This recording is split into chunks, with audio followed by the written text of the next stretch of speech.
조건 없이 부검하란 영장 나올 수 있는 거야. 그러니까 부검을 거부한다는 뜻이겠지. 부검을 거부. 지금 유가족은 부검을 거부하면 되는 거야. 예. 유가족은 부검을 거부하면 돼. 그러면 이 영장은 집행할 수 없어. 예. 유가족이 동의할 때까지, 그러니까 이제는 어떻게 되냐면 얘네들이 유가족의 동의를 얻을 때까지 부검을 못 하는 거야. 근데 한번 영장이 발부됐는데 다시 또 부검 영장을, 조건 없는 부검을 요청할 수 없다고. 그러니까 이제 유가족이 그 부검에 대해서 협의하자 하고 가만히 있으면 돼. 아유, 그건 아닌 것 같다. 이건 아닌 것 같다. 이러면서 계속 안 해주면 되는 거야. 협의하자고 모여서 안 해주면 되는 거야. 나는 그 경찰이 사과하기 전에는 안 해주겠다. 박근혜가 사과하기 전에는 못한다. 유가족이 부검에 대해서 협의하는 조건을 마음껏 갖고 놀면 되는 거야. 근데 이걸 유가족들이 몰라? 아니 이걸 지금 백남기 대책이나 유가족이 몰라요?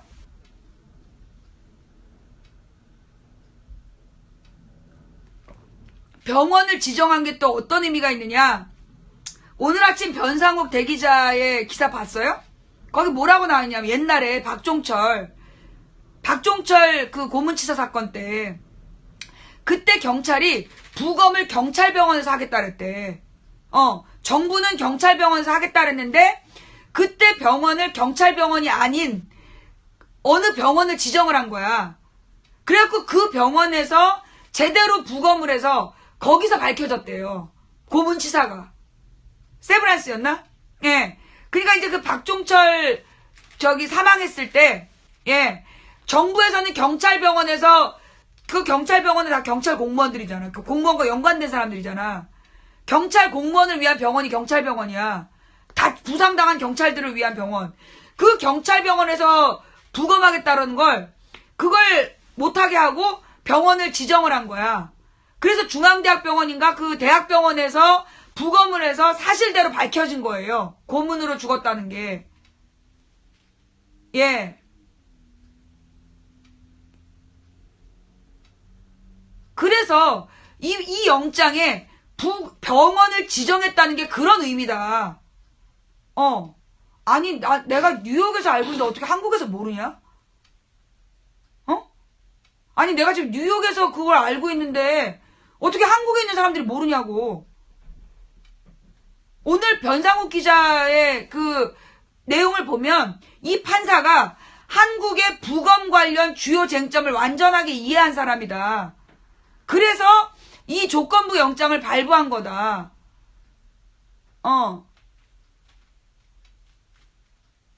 예.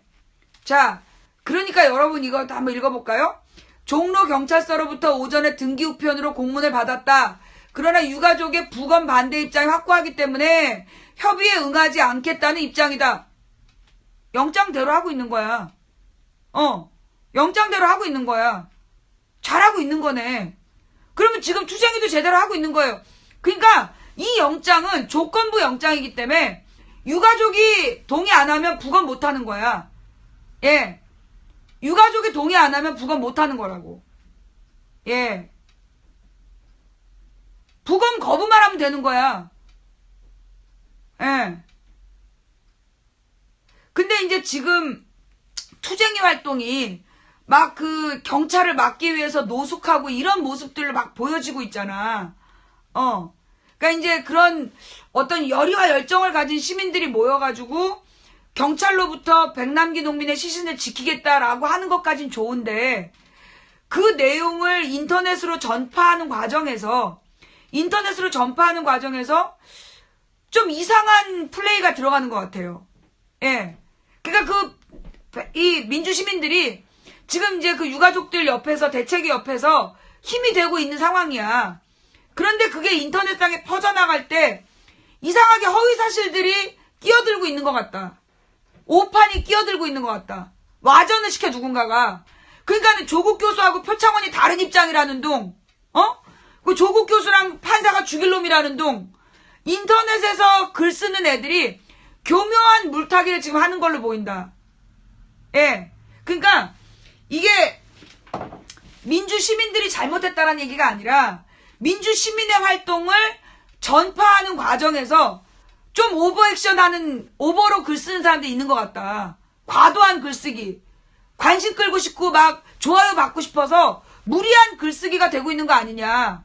그래서 지금 상황은 아주 냉정하게 상황을 이끌어갈 수 있는데 끊임없이 뭔가 막 불안초조하고 긴급한 것처럼 이게 그 토요일부터 그랬어. 돌아가신 게 주일날인데 토요일부터 이 백남기 농민 관련 글 쓰는 사람들 중에 굉장히 막 긴급하게 사망했다는 둥, 그 다음에 사망한 다음에도 뭐 시신을 탈취할 거라는 둥, 그러면서 사실을 왜곡해서 과도하게 불안감을 조장하고 경찰과 불필요한 대치를 유도하는 글 쓰는 사람들이 있더라. 그 사람들 누구냐?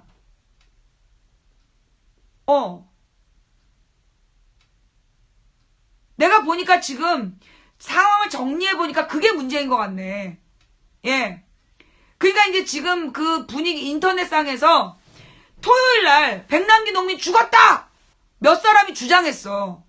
그래서 어떻게 됐냐? 실제로 일요일에 백남기 농민 진짜 사망했을 때 그때 사람들의 충격이 반감된 거야. 그 다음 백남기 농민의 시신을 탈취할 거다! 라고 소문이 났어. 백남기 농민 시신 탈취 못해요. 어떻게 시신 탈취를 해? 우리나라의 법이 유가족 동의 없이 시신을 함부로 옮길 수가 없는 거야.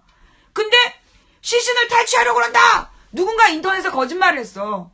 그리고 부검하려고 한다! 그러면서 계속해서 유가족과 이 경찰을, 그러니까 내가 볼 때 유가족을 끊임없이 과도하게 자극하는 거야. 그래서 뭘 노리는 거냐면 흥분해서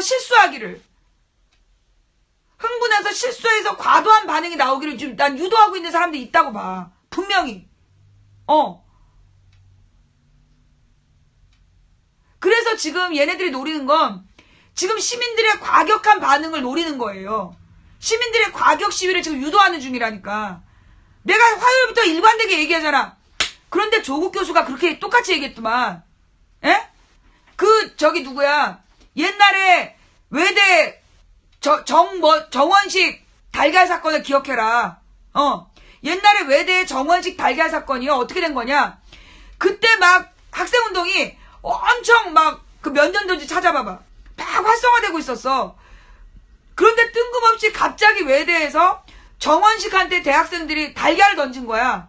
근데 그걸 인터넷에서 역풍이 부른 거예요. 그러니까 그게 여론에서 역풍이 부른 거야. 그래가지고 갑자기 학생운동이 완전히 된소리를 맞은 적이 있어. 공안 탄압에 빌미가 됐어. 근데 조국 교수가 똑같이 얘기했더만. 그죠? 조국 교수가 똑같은 얘기했어. 그러니까 지금 정원식 총리 달걀 사건을 기억해라. 지금은 냉정하게 대처할 때다. 그러니까 내가 볼 때 분명히 지금 백남기 농민 사망사건을 가지고 과도하게 글쓰기를 하면서 시민들의 과도한 반응을 저희 91년 저 때가 언제냐면 저 91년 저 때가 언제냐, 강경대가 죽었을 때가 4월인가 그래. 4월 5월이야 91년에 봄에 강경대가 죽어. 그래가지고 그 시위 진압 과정에서 죽는 거야. 그래서 막 대대적으로 엄청난 투쟁이 일어나요. 91년도에 연쇄 분신 투쟁도 하고 그럴 때야. 그런데 그때 이 정원식 달걀 사건이 터지면서 대대적인 공안 탄압이 들어오고 유서 조작 사건, 유서 대필 사건을 조작해가지고 완전히 그냥 짓밟아버린 사건이 있었어. 근데 내가 볼 때는요, 지금 백남기 농민의 사망사고에 글쓰기를 하고 있는 세력들 중에 일부는 지금 이 사건의 본질을 흐리고 과도하게 시민들을 자극하고 선동을 해서 무리한 활동을 유도하고 있다. 목적은 하나야. 박근혜에게 공안 탄압의 빌미를 주기 위해서. 지금 쟤네들이 그렇게 과도하게, 아니 어떻게 시신을 탈취하냐고. 근데 나는요, 그 시신을 탈취한다라는 이야기와 3,600명을 동원한 세력이 나는 어떤 소울메이트가 아니냐라는 추측이 들어. 3,600명이 동원되지 않았으면 시신 탈취한다는 말이 안 돼. 안 통해. 근데 3,600명의 경찰을 동원을 해서 막 병원을 막 둘러싸고 위협을 했어. 그때 인터넷에서 막 시신을 탈취한다고 글을 쓰는 거야. 둘이 한패 아니냐고. 나는 그런 의혹이 들어. 나는 둘이 지금 한패가 아니냐. 아니, 지네가 무슨 명분으로 시신을 탈취하냐고. 또 법적으로 유가족의 동의 없이는 부검을 못 한다니까? 그런데 유가족의 동의 없이 시신을 탈취해서 부검한다. 도대체 어디에서 얘기가 나왔냐고. 그게 이제 백민주아 씨가 얘기를 했다는데 누군가 백민주아한테 그렇게 얘기했을 거 아니야. 백민주아 씨한테 누군가 그런 정보를 심었을 거 아니야. 그래서 백민주아 씨는 방어하기 위해서 그렇게 글을 썼을 거라고. 나는 이게 난 유도한 거라고 봐. 그래서 지금 시민들이 경찰을 두들겨 패고 그중에 1병이나 2병이 쓰러지고 불쌍한 내 자식 살려내라 엄마가 안고 울고 이런 장면으로 역풍을 준비하는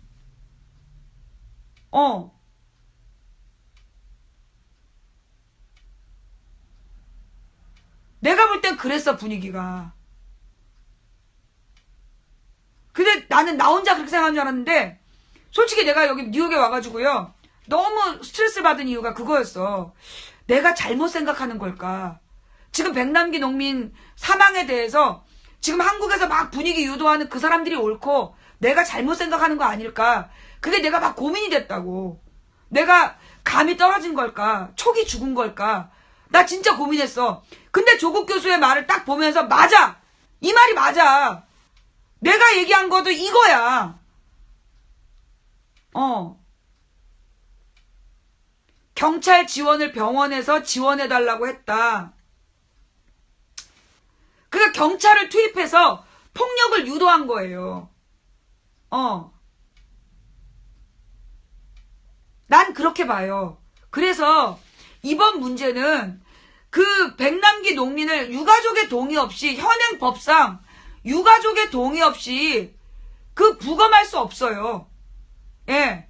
어떤 명분으로도 유가족의 동의 없이 부검할 수 없어. 만약에 유가족의 동의 없이 부검 판결을 내리는 판사는 현행법 위반이야. 현행법상 지금 대한민국에 있는 법으로는 판사가 유가족의 동의 없는 부검 영장을 발부할 수 없다니까.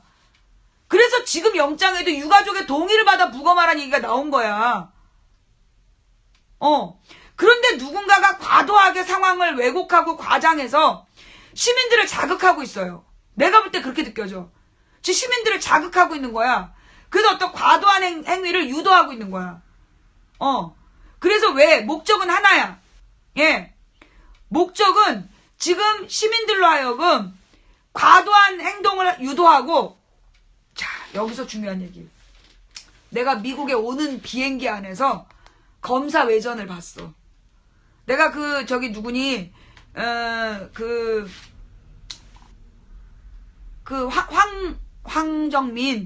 황정민이가 그 자갈치 시장 국제시장 나온 다음에 박근혜 막 좋다고 사진 찍어주고 이런 꼬라지 꼴보기 싫어갖고 나는 검사회전 극장에서 안 봤거든. 그리고 극장에서 보지도 못하겠어. 근데 공짜니까. 그리고 이제 너무 긴 시간이라서 내가 봤는데 그 영화를 보면서 첫 번째 느낀 건 강동원은 정말 잘생겼는데 연기는 아닌 것 같다. 미안해요 강동원 팬들. 강동원은 정말 잘생겼는데 연기는 좀 아닌 것 같다. 지난번 의형제는 괜찮았는데 이번 그 검사회전의 컨셉은 어떤 사기꾼이어야 되잖아. 근데 그 강동원은 사기꾼을 하기에는 너무 얼굴이 로맨틱해. 그런 어떤 뭐라 그러나 이 사기꾼의 저기에 안 맞는 미스캐스팅이라고 봐. 미스캐스팅이었다고 봐. 자, 그 다음에 황정민 이야기를 보면서 그 검사회전을 보면서 내가 같이 연관해서 컨셉이 뭐랑 똑같냐 하면 38 사기동대. 예. 38 사기동대하고 검사회전하고 거의 같은 컨셉이에요. 사기꾼과 공무원이, 사기꾼과 공무원이 만나서 나쁜 놈들을 처벌한다라는 같은 스토리야. 그죠? 자, 그런데, 그리고 아주 통쾌한 쾌감을 줘요. 나쁜 놈들을 사기를 쳐가지고 아주 멋지게 벌을 주는, 혼쭐을 내주는 그런 내용이야. 그런데 내가 38 사기동대를 봤을 땐 몰랐던 건데, 검사 외전을 딱 보고 나서 알아낸 게 있어. 이거 수상하다. 이게 왜 수상하냐 하면 또 이제 12권에 이 얘기 나오니까 또 좌우반전 아무 얘기 안 나오다가 내가 이 얘기하니까 좌우반전 얘기하면서 또 분위기 깬 애들이 있어. 왜냐면 내가 좌우반전하면 내가 방송에 집중 못하니까 일부러 그러는 거지. 내가 눈 감고 하겠어. 자, 무슨 얘기냐. 검사 외전하고 이 38 사기동대에서 공통점이 있어. 사기꾼과 공무원이 있어. 둘 다 이 황정민이나 이 38 사기동대의 세무공무원이나 현행 법 속에서 한계를 느껴. 그리고 굉장히 무능해. 아무리 정의로운 생각을 갖고 있어도 현행 법으로는 사태를 해결할 수 없다. 악한 세력을 무찌를 수 없다라는 공통적인 생각을 해. 그래서 사기꾼과 손을 잡아. 강동원하고 걔 누구지? 서인국이라는 사기꾼하고 젊고 잘생긴 사기꾼과 손을 잡아. 그래서 이 사기꾼들이 주도해서 멋지게 사건을 해결하는 걸로 보여. 자, 여기에 문제가 있어. 뭘까? 여기에 문제가 뭐야? 법의 체계를 어긴다는 거예요. 이거 박근혜의 폭주를 정당화시키는 거야. 이거는요, 무법지대를 유도하는 거예요. 무법지대를 유도하는 거야. 한마디로 현행 법체계를 아주 의미 없는 걸로 만들어서, 현행 법체계를 아주 의미 없는 걸로 만들어서 사회 제도를 무너뜨리려는 그런 내용이에요. 자, 그러면 이게 처음일까? 생각해보니까 도둑들. 그 도둑들이 도둑질하고 처벌을 안 받잖아, 주인공들이. 그지? 그 다음에 이게 이 도둑들만이야. 나우유심인가? 미국 영화. 그 마술을 이용해서 도둑질하는 거. 그지? 나우유심이. 지금 그 다음에 그 전에 미국에서 나온 영화가 13명의 도둑들. 13명, 브래드 피트하고 조지 크루니 나오는 13명의 그 도둑들 있잖아. 예. 그러니까 이게 무슨 얘기냐. 오션스 12, 오션스 13 이래가지고 사실은 뭐냐 하면 그 무법자들이 나오는 거야. 무법자들이 나와가지고 뭘 하느냐. 그 법질서를 능가하는 어떤 조치들을 취하는 거예요. 자, 되짚어보면 소위 우리 미국이 자신을 강대화해 나가는 소위 이제 미국을 강대국으로 만들어가는 과정에 인기 있었던 영화가 서부 영화야. 서부 영화의 서부 사나이들은 언제나 삐리비리비 삐삐삐 파방 쏴가지고 직결 처분을 해. 지네들끼리. 보안관도 없고 법도 없어. 그러면서 결국 강자 좌로 가든 뭐로 가든 사기꾼이든 뭐든 뭐만 하면 돼. 벌만 주면 되는 거 아니냐.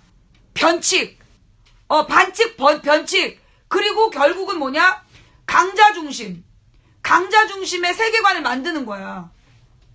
생각해보니까 영화는 재미로 봅시다. 저런 사람이 문제야.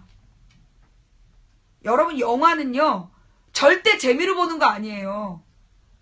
박정희 때 하녀, 이승만 박정희 때 하녀란 영화가 나왔어.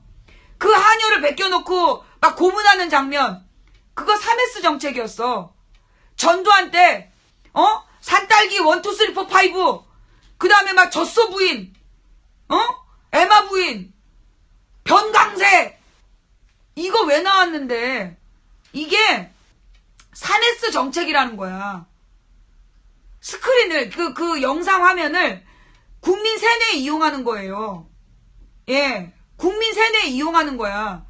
영화를 재미로만 봅시다. 저게 바로 등신적 사고방식이야. 예. 그러면 이게 영화에서만 생긴 거냐? 아니에요. 이거 언제 생긴 거냐면 옛날에 로마 시대 때 원래 고대 이제 로마 지중해가 그리스에서 민주주의가 싹터. 그래갖고 이제 뭐랄까 그리스에 공화정이 생겼기 때문에 그래서 로마도 맨 처음에 공화정이었어. 공화정이 뭐냐? 한마디로 여러 사람이 모여서 공동으로 나라의 결정을 하는 나라의 방향을 정하는 공화정. 그러니까 그 당시에는 귀족 공화정이었죠. 그리스가 민주공화정이란 이름이었지만 실제로 귀족 원로원이 지배했다면 로마는 그걸 보다 더 현실적으로 해서 귀족 공화정이 일상화되어 있었어. 근데 그 귀족 공화정에 대해서 불만을 가진 평민들이 있으니까 그 평민들을 꼬시기 위해서 나온 게 호민관이란 제도야. 쿼바디스의 주인공이 호민관이야. 호민관이 누구냐면 귀족 공화정 체제 하에서 평민의 입장을 대변해서 평민 대표로 들어간 사람, 그게 호민관이야. 근데 호민관이 되면 귀족이 돼. 그러니까 얘는 호민관이 되는 순간부터 평민과 무관해지는 거야. 그게 로마의 지배체제였어. 좌우지간 그 로마 공화정이 그 너무 많은 500명의 귀족 집단이 그 군사 전문가들에게 이런저런 간섭을 한 거야. 그래서 누가 케사르, 시저, 카이사르 같은 놈이야? 줄리어스 시저가 그걸 바꾸는 거야. 어떻게? 그러니까 그 공화정 체제를 무너뜨리고 처음에는 이제 3명이 공동으로 합의하는 제도로 갔다가 결국 1인 독재 체제로 만드는 거야. 그래서 나온 게 황제야. 그 첫 번째 황제가 아우구스투스야. 아우구스투스 누구냐? 소위 8월달이라는 어거스트의 기원이 된 게 아우구스투스고 얘가 그 케사르의 양자였어. 케사르의 양자였고 고아였는데 하여튼 키워진 애야. 그래서 이 사람은 소위 로마의 몇 명 안 되는 손꼽의 몇 명 안 되는 훌륭한 황제 중에 하나야. 근데 1인 독재의 문제가 뭐냐? 아우구스투스처럼 훌륭한 그 뭐라 하는 황제들만 나오면 예, 옥타비아누스가 아우구스투스예요. 옥타비아누스가 그 옥타가 8이란 숫자야. 옥타비아누스가 8이란 숫자예요. 그래서 문어 8개 다리라서 옥토퍼시잖아. 그래서 옥타비아누스가 8월이고 아우구스투스야. 그래서 하여튼 이 로마의 시저가 그 아우구스투스를 황제로 만들었어. 그런데 문제는 뭐냐면 이 옥타비아누스, 아우구스투스 같은 그 현재는 5명밖에 안 나와. 그래서 5현제 시대라 그래. 그리고 나온 그 다음에 황제들이 네로 같은 애들이 나오는 거야. 네로 같은 애들이 나와가지고 막 불타는 로마 막 이러고 앉아있는 거 아니야. 물론 네로를 변명하는 논문도 있긴 있어. 네로가 그렇게 미친놈은 아니었다. 생각만큼 우리가 알려진 만큼 미친놈은 아니었다 그러면서 네로를 변명하는 논문이 있더라고요. 지랄 연산군을 변명하는 논문하고 똑같은 거야. 근데 좌우지간 이제 네로 같은 미친 황제들이 더 많았어. 나는요 여러분 그 글래디에이터 있잖아요. 글래디에이터에 나오는 황제 나는 픽션인 줄 알았어. 글래디에이터에 나오는 황제가 픽션인 줄 알았다고. 실존 인물이야. 실제로 역사야. 누나를 사랑해서 그 지랄 연병을 하면서 그 글래디에이터의 남자 주인공 같은 그 황제가 검투사를 하다가 결국 칼 맞아 죽는데 실화야. 실존 인물이야. 거기 나온 코모두스란 미친놈이 실존 인물이야. 얼마나 놀랐는데? 나는 그러니까 그 글래디에이터 남자 주인공은 픽션이고 남자 주인공은 픽션이고 그 여자 왕녀 있잖아. 왕녀하고 코모두스는 실존 인물이야. 어이없죠? 좌우지간 그런 식으로 이제 이 독재 체제가 문제가 생긴 거야. 자, 그래서 독재 체제에 분노한 사람들에게 로마 황제가 뭘 먹였냐? 거대한 운동장을 짓고 거기서 경마를 하는 거야. 와, 그 경마 어마어마해. 배너에 나오는 경마. 요즘에 배너 새로 리메이크했어. 배너에 나오는 경마 같은 경기를 매일 하는 거야. 그래서 매일매일 그 경마 경기를 하면서 그 콜로세움이나 콜로세움 말고 로마에 가보면요. 원래 그냥 경마만 하는 경기장이 따로 있어.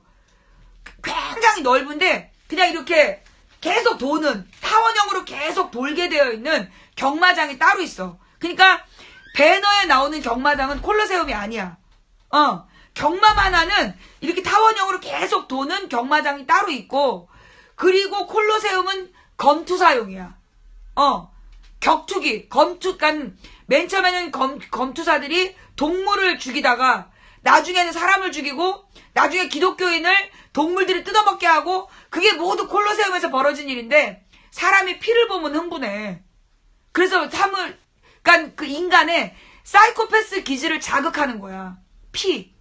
설마요 그게 우리나라 박정희 때 가장 유행했던 스포츠가 뭐였는지 알아요? 프로권투, 프로레슬링. 박정희 때 가장 유명했던 게 프로권투, 프로레슬링. 피 질질 흘리면서 거기에 막 분노하고 막 흥분하고 분노가 아니라 흥분하고 그리고 막 레슬링에서 막 뭐라 그러나 빤스에서 뭘 꺼내가지고 찍어가지고 막 그 김일 선수가 피가 철철 흘리면서 그걸로 박치기를 해갖고 막 무찌르는 그게 쇼였잖아 다. 프로레슬링 다 쇼였어.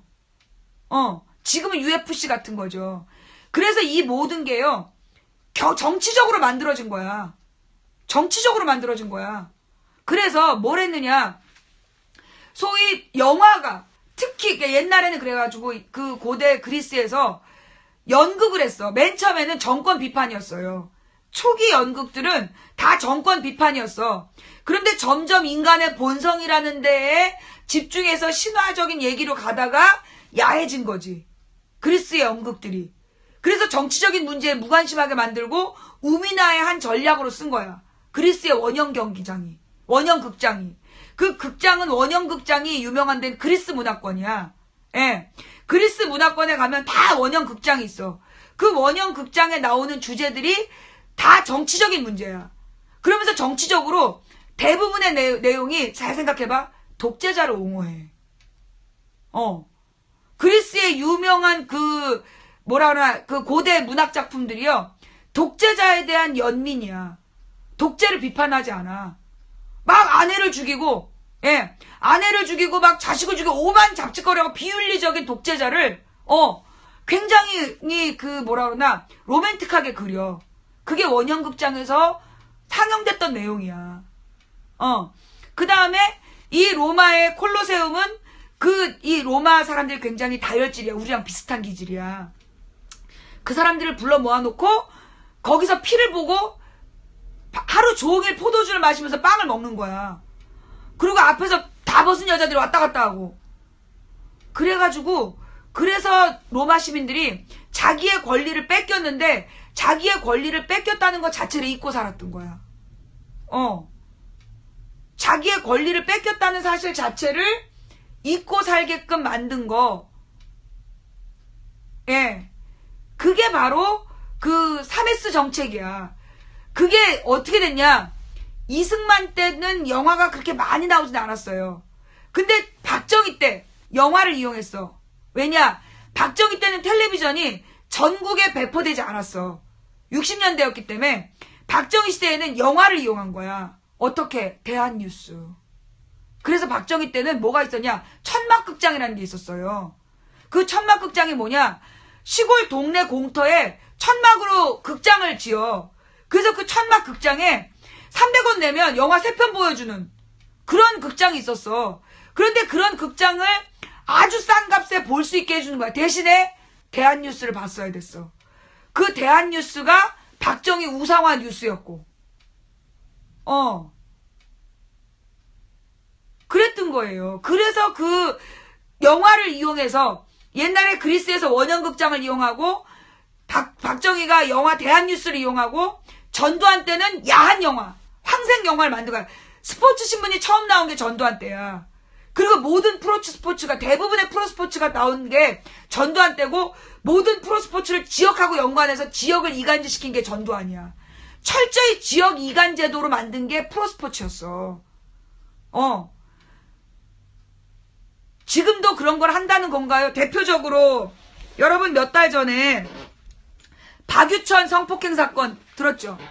박유천이 성폭행을 했다. 난리도 아니었잖아. 그지? 박유천이 성폭행을 했다. 그래가지고 온 나라가 발칵 뒤집어졌어. 한 3주 떠들었지? 무혐의 처분 나왔어. 그때 되게 중요한 정치 뉴스가 있었던 거야. 그래서 박유천 성폭행 뉴스를 터뜨린 거야. 연예인 스캔들이요. 대부분 찾아보면 언제야? 지금 일어난 사건이야? 오래전에 일어난 사건이야? 다 오래전에 일어난 사건이야. 심지어 이명박 때 지코가 대마초 폈다. 2년 전 대마초. 지코가 아니라 누구였지? 지드래곤. 지드래곤이 2년 전에 대마초 폈다가 뉴스로 나온 적도 있어. 2년 전에 지드래곤이 대마초 폈다. 이게 이명박 때 뉴스로 나왔다니까? 예. 그러니까 지금은 뭐라 그러나, 예. 지금은 이제, 설현 지코 연애한다. 그리고 연예인 스캔들.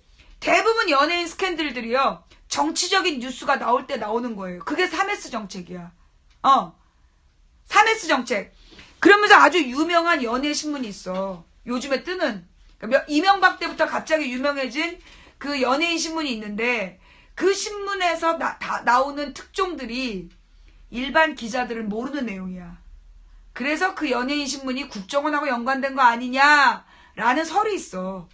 왜? 그 신문에 나오는 내용들이요.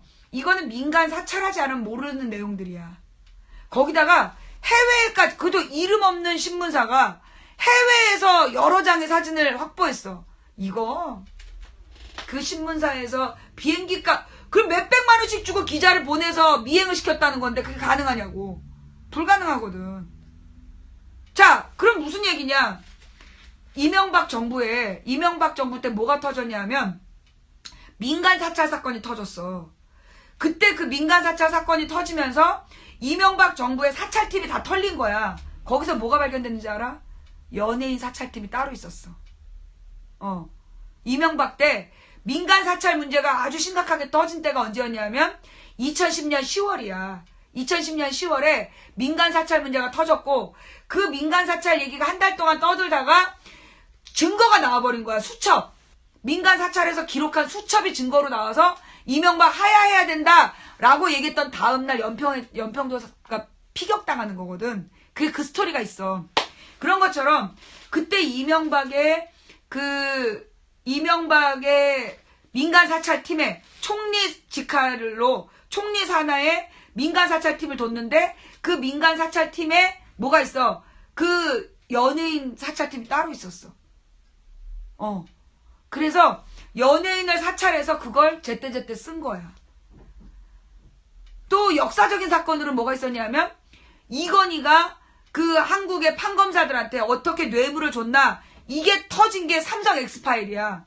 삼성에서 돈 받아 처먹은 판검사 명단이 쫙 떴던 사건이야. 그게 삼성 엑스파일 사건이에요. 바로 그 다음 날인가 3, 4일 뒤에 연예인 엑스파일이 터져. 그래갖고 그 당시에 탑 모델들 광고계를 꽉 잡았던 탑 모델들이 하루아침에 쓰레기로 변해. 뭐 아주 돈을 한 달에 뭐 1년에 100억인가 그 당시에 1년에 100억인가 한 달에 100억인가 벌었던 유명 연예인 남자 연예인이 도박하는 남자다. 그래서 모 기업의 세컨드랑 결혼했다 이런 설. 그 다음에 그 당시 세계적으로 유명했던 특히 일본에서 가장 유명했던 여배우가 뭐 언론사 누구누구랑 어떤 일이 있다가 어떻게 그 언론사 대표가 죽었다 이런 거 그런 것들이 그 엑스파일을 다 터진 거야. 최고의 스타들이 순식간에 죽은 사건이에요. 그런데 그 사건으로 뭘 덮었어? 사람들이 연예인 엑스파일을 모르는 사람이 없었어. 근데 삼성 엑스파일은 아무도 몰라. 그게 그 삼성 엑스파일로 나중에 노회찬이 국회의원 당선됐다가 12년에 배지를 띄는 사건이 그 사건이야. 삼성 연예인 삼성 엑스파일. 그거 대법원 판결이 국회의원 당선되자마자 나가지고 배지를 떼버리는 거야. 그게 그런 사건이라니까? 그게 3S 정책이에요. 그래서 그런 식으로 국민의 눈과 귀를 가리고 물타기를 하는 그런 전술이 있어. 그게 통치 방식이야. 어느 나라나 그랬어. 자, 여러분. 광대노름 알죠? 광대노름. 그 광대노름이 소위 이제 막 그 사당패를 부르면 그 사당패한테 돈을 줘야 돼. 그 돈을 누가 줬냐? 지주가 줘요. 지주가 1년에 2번 사당패를 불러갖고 마을 사람들 놀게 해주는 거야. 소장농들을. 그래서 소장농들을 철저히 빨아먹기 위해서, 뺏어먹기 위해서 그 소장농민들한테 1년에 2번 풀어주는 거야. 회포를 풀게 하고 대신에 그래서 이제 막 그때 그래서 그 사당패들이 그때 막 양반을 비아냥거리고 양반전 같은 거를 비난을 해도 양반을 비아냥거려도 아무 소리 안 하고 놀게 해준 거야. 하루 풀어주는 거야. 그래서 누구의 소장농민들이 분노해서 그 지주를 잡아먹지 못하게 그날 잔치를 풀어주는 거야. 베푸는 거야.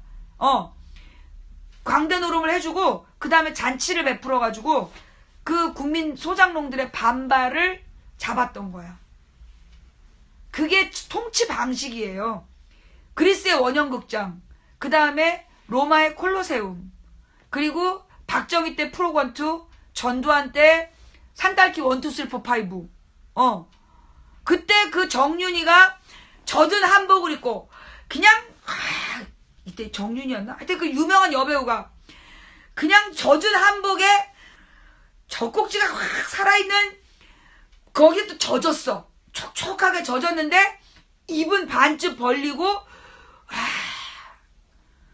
그런 포스터가 골목마다 딱 붙어있으면 내가 아침에 학교 가다 보면 그 저기 뭐야 그때는 이제 깜장 교복을 입고 이렇게 저기 뭐야 일본식 모자 쓰고 다닐 때야. 녹색 가방 들고 오빠야들이 그 앞에서 넋을 놓고 그걸 보고 있는 거야. 깜장 그 교복을 입은 청소년들이 그랬어 그 시절에는. 그 다음에 내가 시사 영재였잖아. 어려서부터 나는 시사에 관심이 많았어. 근데 내가 약한 부분이 스포츠야. 나는 스포츠 규칙을 잘 몰라요. 근데 이 전두환 때 스포츠 뉴스가 나온다는 거야. 그래갖고 스포츠 신문이. 그래서 내가 달려가서 샀잖아. 얼마나 놀랬는지. 스포츠 신문에 스포츠가 안 나와. 첫 화면엔 전부 다 비키니 여배우야. 근데 비키니 여배우가 서 있는 게 아니야. 야하게 약간 다리를 이상하게 꼬고 앉아있고 이 허리춤 언저리에 뭐 맥주병이라든가 뭐 이런 게 꼭 광고로 들어가 있어. 사진이 묘해. 그때 그랬어. 헐벗은 여배우들이 한겨울에도 헐벗고 스포츠 신문에 나와. 일면은 늘 그랬어. 아니면 일면은 주로 A양과 B군이 C호텔에서 나왔다. 다 그랬어. 그래서 내가 어린 시절에 아니 이 스포츠 신문에 왜 스포츠가 없냐.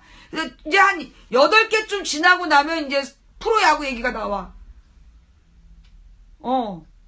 그때 그랬어. 그래서 내가 그 당시에 난 되게 선명한 거야 그 기억이. 그 골목길에서 학교 안 가고 서 있던 오빠들. 그 다음에 그 스포츠 신문에 나왔던 날 당황시켰던 벗은 언니 아들. 근데 대학을 딱 가서 그때 이제 그 마케팅에 대한 그 교양 과목을 들었어. 근데 그러니까 그 광고에 대한 교양 과목을 들었는데 거기 나오더만 광고 기법이야. 그게 오래된 광고 기법이에요. 그래서 예를 들어 여러분 그 요즘에도 페이스북에 너무 귀여운 동물, 너무 귀여운 애기, 너무 예쁜 여자 배우, 여자 사진. 요 수상한 애들이야. 날마다 귀여운 동물을 올리는 애들. 날마다 귀여운 애기 영상만 올리는 애들. 날마다 이쁜 여자 사진을 올리는 애들 수상한 애들이야. 왜? 그게 광고 기법이야. 뭐냐면 그 사람들의 눈을 가장 잘 끌 수 있는 3가지 아이템이 글래머러스한 여자, 그 다음에 귀여운 애기 사진, 그 다음에 귀여운 동물 사진. 요 3가지가 사람들의 눈을 끄는데 가장 효과적인 거야. 인간의 본능을 자극하는 아이템인 거야. 예. 풍경은 아니야. 풍경은 본능을 자극하지 않아. 요게 왜 생존하고 연관된 거야. 이게 인간의 동물적 본능이거든. 그가 이게 예쁜 여자, 그 다음에 예쁜 애기, 그리고 예쁜 동물. 이게 이 인간의 동물적 본능을 자극하는 요소들이야. 그래서 그걸 쓴 거예요. 그러다가 이제 요즘에는 예쁜 여자에 예쁜 남자를 또 쓰지. 그래서 초콜릿 볶음. 그래갖고 심지어 300에 보면 그냥 배에다가 그 저기 팍 칠하고. 아유, 그 내가 봐도 딱 그림이더만. 초콜릿 복근을 너무나 강조한 나머지 300에 있는 남자들 화면 잘 보면 평면인데 그림으로 이렇게. 에이, 그런 걸 보고 사기라고 그래. 아유, 이 여자애들 턱 깎는 것도 아니고 어떻게 배때기에다 그림을. 문신이냐? 아유. 하여튼 그런 식으로 이 벗은 남자들을 또 쓰는 거야. 일부러. 벗은 남자, 벗은 여자, 그 다음에 예쁜 애기, 귀여운 동물.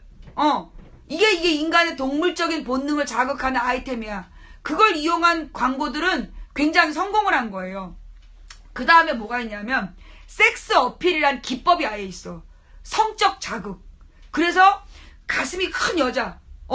그 다음에 이제 막 복근이 화려하고 허벅지 굵은 남자. 막 이런 걸 강조해. 근데 이런 말해서 미안한데 복근 좋고 허벅지 근육 좋은 남자들 중에 가운데는 다 부실하던데. 솔직히 여자들이요. 웃기는 게 뭐냐면요. 내가 이렇게 발견한 거야. 남자들이 묘한 게 있어. 뭐냐? 가슴 크고 화장 진한 여자들한테는 함부로 해. 여러분 잘 봐봐요. 길에서 여자 남자가 싸워. 여자 남자가 싸우는데 여자애가 가슴 크고 화장 잘했잖아. 그러면 남자애들이 막대한다? 되게 막 귀찮아하고 막 그래. 그런데 여자애들이 화장 안 하고 좀 못생긴 여자애들, 화장 안 하고 약간 수수하게 생긴 여자애들한테는 남자애들이 꼼짝을 못해. 벌벌벌벌 기어. 잘 생각해봐요. 그게 그래. 그게 뭐냐? 이쁜 여자애들은 해프다라는 생각을 갖고 있는 거야. 마찬가지로 그 허벅지 굵고 복근 좋은 남자들, 그거 여자들이 안 좋아해요. 남자들이 화장 진한 여자 좋아할 거라고 생각하지만 실제로 남자들이 화장 진한 여자하고 결혼하고 싶어 하지 않아. 예. 우리가 알고 있는 게 그게 잘못된, 왜냐하면 광고에서 그렇게 만들어내는 거예요. 성적 자극을 위해서 짙은 화장. 그래서 나는 어떤 사람이 내 얼굴에다가 막 그 화면 조작을 해갖고 화장을 해갖고 나를 만들어 놓은 사진을 만들어서 그거 없애달라 그랬어. 나는 내가 20살 때부터 그게 어떤 의미인지를 알기 때문에 그 화장을 난 그래서 안 하잖아. 내가 입술 화장이나 색조 화장을 안 하는 이유가 그게 아주 나쁜 의도인 걸 알기 때문이에요. 예. 그러니까 이게 무슨 얘기냐? 그러니까 화장이 진하고 막 꾸민 여자들은 남자애들이 막대해. 근데 그 수수하고 화장 안 한 여자애들은 남자애들이 막대하지 못해. 남자애들이 벌벌벌 기어. 그게 묘한 거야. 이제 그런 것처럼 그게 섹스 어필이야. 어떤 한마디로 딱 그 성관계만 잘하게 생긴, 성적인 자극만 주려는 아이템으로 개발된 게 식스팩과 저기 대포 가슴이야. 식스팩과 대포 가슴을 만들어갖고 그래서 오로지 가운데 부분에다만 집중하게 하는 거야. 그걸 섹스 어필이라 그래. 아예 용어야. 성적인 자극을 주는 게 광고 기법이에요. 그래서 알 수 없는 성적인 연상작용을 유도하는 거야. 예를 들어 여러분 소주 광고 중에 여자애들이 이렇게 앉아있는 광고가 있어. 그 앉아있는 광고 한번 봐봐. 꼭 엉덩이 근처에 소주병이 있어. 그게 섹스를 표현하는 거야. 꼭 여자애들이 이렇게 앉아있으면, 아니면 서 있어도 약간 삐딱하게 이렇게 서 있어. 그런데 꼭 배 밑에 소주병이 서 있어. 그게 성관계를 상징하는 거예요. 예. 그게 성적인 이미지를 연상시키기 위해서 그렇게 하는 거야. 그 다음에 여러분, 제일 웃긴 게 루즈 광고야. 립스틱 광고. 왜 꼭 여자들이 립스틱을 먹으려고 그러냐고. 꼭 립스틱을 입에 물고 있어. 그치? 잡지책에 보면 고급 립스틱을 여자가 물고 있어. 그것도 성관계를 의미하는 거야. 그것도 성관계를 의미하는 거야. 예. 그게 언제 나온 얘기냐? 이게 이미 70년대부터 미국에서 이제 광고학이라는 학문이 생길 때 그 섹스 어필 기법으로 교본이 나와 있는 거야. 그걸 우리가 80년대, 90년대에 본 거고, 그러니까 이제 광고를 할 때요. 그 여자아이들이 뭘 물고 있거나, 여자아이들의 배 부분에 병이나 무슨 뾰족한 물건을 놓은 것이 전부 섹스 어필이야. 그래서 자극하는, 그런 포스터는요, 여과 없이 다 전국에 어떤 뭐라 그러나, 스크린도 없어. 그러니까 제한. 초등학생들에게까지 다 노출되잖아. 전국에 버스 정류장에 그런 광고들, 버스 정류장에 립스틱 물고 있는 여자들, 그거 심각한 거야. 그 광고하게 나와요. 그게 학문으로 이미 연구된 내용이야. 그게 바로 뭐냐, 국민을 바보로 만드는, 한마디로 가운데 부분에 집중시키는 오래된 통치 전술이에요. 그래서 우리가 그 오래된 통치 전술, 즉 영화는 재미로 봅시다. 당신 같은 사람이 국민을 바보로 만들어. 영화 재미로 만들지 않아. 국제시장, 김대중 노무현 때 상상도 못했던 영화야. 국제시장이라는 영화는 김대중 노무현 때 상상도 못했던 영화야.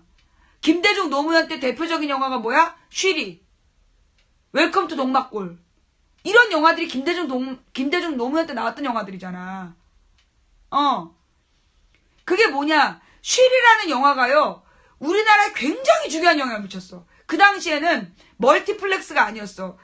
조그만 소극장들이 아니라 그땐 대형관이었다고. 대형 극장에서 그때는 100만이 들면 대박나는 영화였어. 그런데 그 쉬리가 500만인가 들었어. 예. 그러니까 실미도도 박정희 시대의 문제를 다룬 거고, JSA는 좀 달라.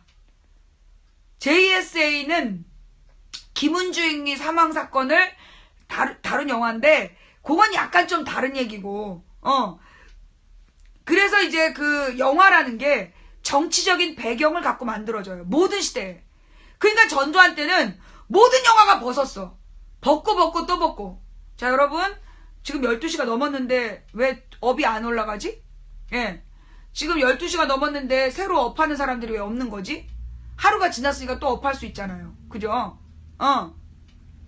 공동경비구역 JSA는 보니까 그게 저기더만, 그 김은중이 사망 사건을 다룬 영화였어.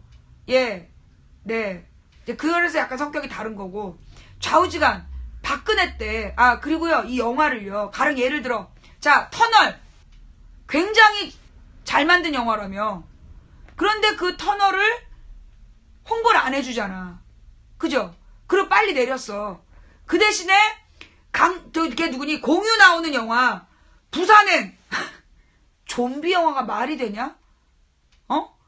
부산의 좀비 영화가 말이 되냐고. 그 부산행은 날마다 매 시간 동안에 그 연합뉴스에서 관객 몇만 들었다고 계속 나왔어.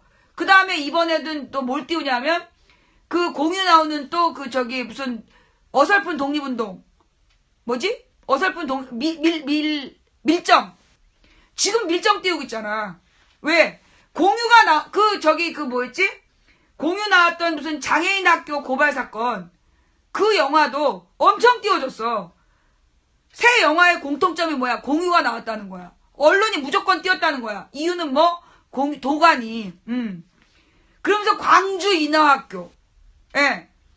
광주 인하학교라고 그러면서 광주의 그 장애인 시설의 비리 굉장히 강조됐어. 근데 형제복지원은 부산 형제복지원이라고 얘기 안 해. 그래서 내가 그걸 찾아냈잖아, 또. 지역을 앞에 넣어서 그 지역에 대한, 그러니까 도가니 열풍을 타고 광주 인하학교라는 걸 만들어서, 그래서 누구를, 그 광주에 대한 이미지를 나쁘게 만든 거야. 예를 들어 신안 치면 다 범죄가 나와. 왜? 신안군의 섬이 1000몇 개인데 반드시 그 섬 이름을 안 대고 신안이라고 얘기해. 그래서 신안을 치면 모두 이상한 기사가 뜨게. 그러면 신안에만, 우리나라에서 전체 범죄 발생률이 신안이 제일 많냐? 아니야. 끔찍한 범죄가 제일 많이 일어나는 데가 어디냐? 수도권이야. 서울 수도권이 살인사건 제일 많이 일어나고 왜? 인구가 많으니까. 그 다음이 경상도야. 왜? 인구가 많으니까. 근데 일부러 호남은 반드시 지역 이름을 앞에 넣어. 반드시 지역 이름을 앞에 넣어. 그래서 사람들로 하여금 호남은 범죄도시라는 이미지를 심어주는 거야.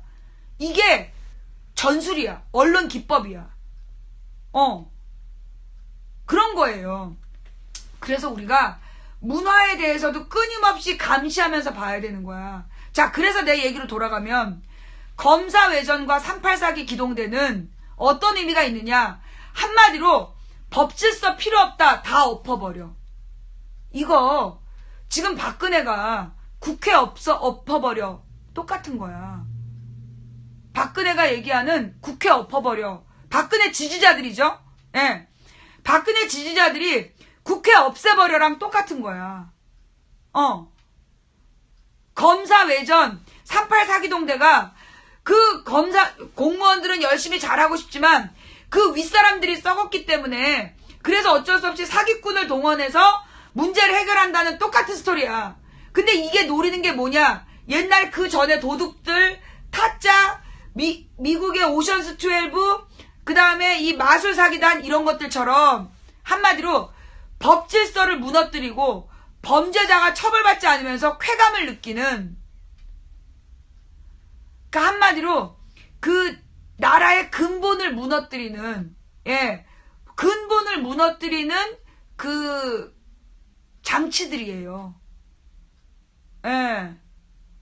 그러면서 지금, 자, 여러분, 지금 잘못하는 게 누구예요? 새누리예요. 그런데 왜 언론은 싸잡아서 국회가 파행이라고 얘기해? 이상하지 않아요? 지금 야당 의원들은 국정감사 하겠다는 거잖아. 근데 국정감사 안 하고 놀고 먹는 새끼들은 127마리 새누리야. 127마리의 새누리당 난쟁이들인데 왜 127마리만 비난을 해야지 열심히 일하는 170명까지 싸잡아서 국회가 파행 중이라고 얘기를 하냐고. 그게 언론 그 가이드야. 보도 지침. 국회 자체에 대한 끊임없이 나쁜 인식을 심어주는 거야. 국회에 대해서 끊임없이 세 번째 이야기가 국회 얘기다. 정세균 이야기. 여러분 지금 정세균이 법을 어겼어요? 법을 어기지 않았어요. 손석희 뉴스에서 까발렸잖아. 손석희 뉴스 팩트체크에 정세균 의장이 차수 변경한 거 국회법 위반 아니라는 거 헌재에서 무려 3번이나 그걸 지지해줬다는 게 이미 밝혀졌어. 그런데 새누리당이 계속 말도 안 되는 얘기를 하면서 걔 지랄 연병을 하고 있는 거야. 근데 왜 언론은 국회 마비 또는 국회 파행이라고 얘기해? 이건 새누리 파업이라고 얘기해야 되는 거야. 새누리 파업, 새누리의 그 생지랄, 새누리 만행 이렇게 표현해야 되는 거야. 왜 싸잡아서 다 같이 잘못한 것처럼 얘기하냐고. 그게 언론 가이드예요. 그러면서 지금 정세균을 막 새누리당이 욕을 하는데 어떤 네티즌이 중요한 걸 발견했어. 너네 지금 정세균 띄우는 거냐? 정세균 대통령 만들기 프로젝트라고. 지금 정세균을 계속 욕하고 있는 애들이 일부러 그러는 거 아니냐. 정세균을 계속 욕을 해서 실제로 정세균이 욕먹을 일이 아니잖아. 근데 새누리당이 계속 욕을 해갖고 정세균 인지도가 막 올라가고 있어. 그러니까 어떤 네티즌이 너 정세균 선거운동하는 거냐? 아니 지금 국민 전체가요. 내가 1심 단결해서 솔직히 이제까지 언론에서 국회 파행이라면서 막 비난을 하면 보통은 싸잡아 비난을 해. 근데 이번 사건은 싸잡아 비난 안 하잖아. 국민 여론이. 언론은 싸잡아 비난하는데 이상하게 국민 여론은 정세균 편이야. 그치? 제가 잘못하는 거예요? 제가 잘못 느낀 거예요? 내가 느끼기에는 지금 국민 여론이 언론은 싸잡아서 욕을 하고 정세균을 비난하는데 그럴수록 정세균에 대한 인지도와 정세균의 가치는 올라가고 있어. 맞죠? 내가 제대로 본 거 맞지? 이건 내가 볼 때 얘네들이 정말 의도를 가지고 정세균을 띄워서 문재인을 잡으려는 걸까? 나는 그건 아닌 것 같아. 의도를 가지고 정세균을 띄워서 그 문재인을 잡으려는 건 난 과도한 추측이라고 보고 지금 상황은 역풍을 맞은 거야. 정세균을 잡으려고 그 지네들이 막 짜고 언론이 똑같이 막 욕을 하면 옛날에는 이상하게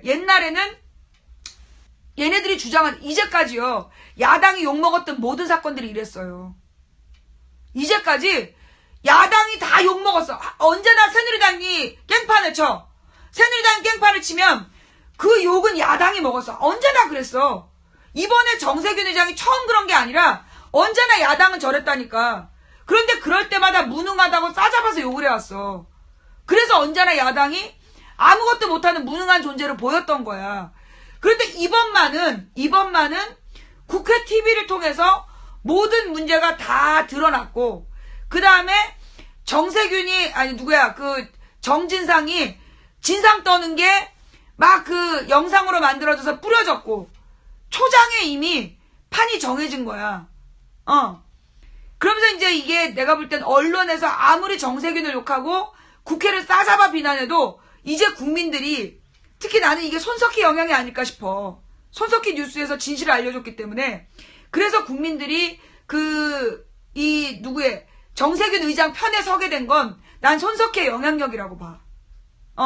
물론 이제 그 노컷뉴스하고 국민일보에서 재미있는 영상을 만들어서 처음에 붐업을 시켜줬고 그날 밤 손석희 뉴스에서 팩트체크로 정세균이 법을 어기지 않았다라는 걸 입증해주는 바람에 그게 단단하게 정세균의 지지 분위기가 만들어졌다라고 나는 봐요.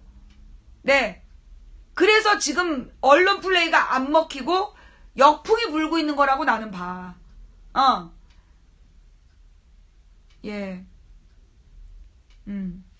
이 단식 누워있는 모습에 배불러서 자는 것 같다. 좌우지간 그러면서 지금 새누리당은 스텝이 계속 꼬이고 있는 거야. 지금 새누리당에서 여러분 그 다음에 잘 생각해봐요. 이건 역풍이 맞는 게 지금 비박 의원들이 우리는 국감 가겠다라고 얘기하고 있어.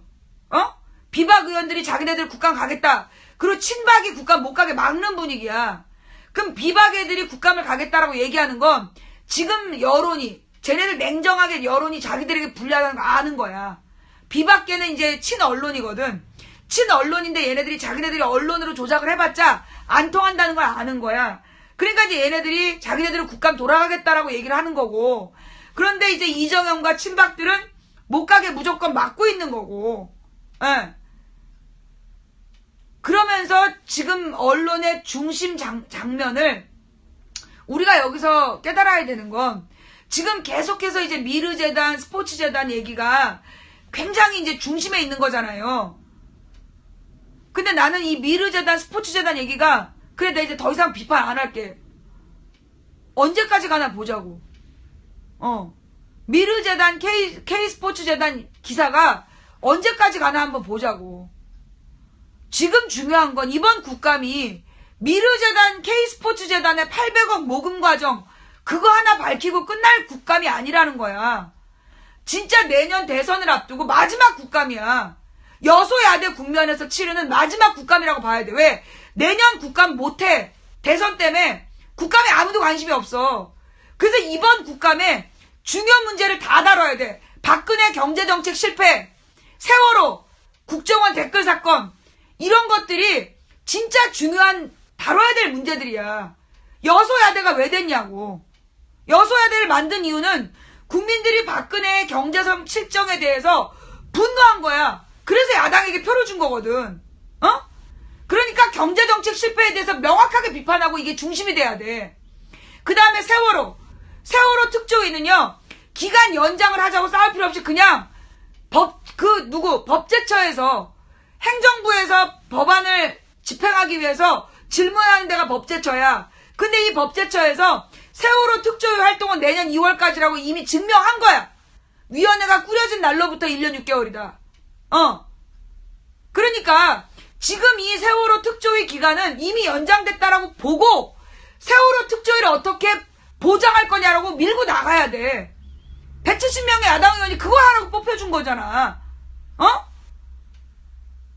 그리고 국정원 댓글 문제. 지금 국정원 국감 아니 뭐냐 정보위원장이 누구지? 이철우지. 아니 정보위원장이 누구지? 이철우 맞나? 지금 이 정보위원장들이요.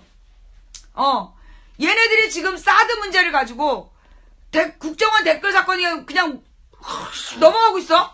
그리고 좌익 교수 하나 잘라가지고 유죄 판결 2번 받게 한 걸로 지금 시간 끌고 있는 거야. 대법원 판결 왜 이렇게 안 나와? 나는 판결 고등법원 판결 나고 2달도 안 돼가지고 대법원 판결 나던데. 세월호 특조위 기간 법제처 과거의 유권 해석을 따라야 된다. 저 기사를 한번 봐주세요. 예. 저 내용에 보면 과거의 법제처가 뭐라고 판결했냐. 특별조사위원회의 활동 기간은 그 특위가 꾸려진 날, 꾸려서 활동을 시작한 날부터로 해야 된다라고 나와 있어. 근데 박근혜와 해수부가 어기고 있는 거야. 그러면 해수부 장관 해임하겠다. 그리고 해수부 장관을 불러다가 계속 그 문제를 쳐야 된다고. 날마다 야당 의원들이 돌아가면서 불러다가 조져버려야 되는 거야. 예. 그 다음에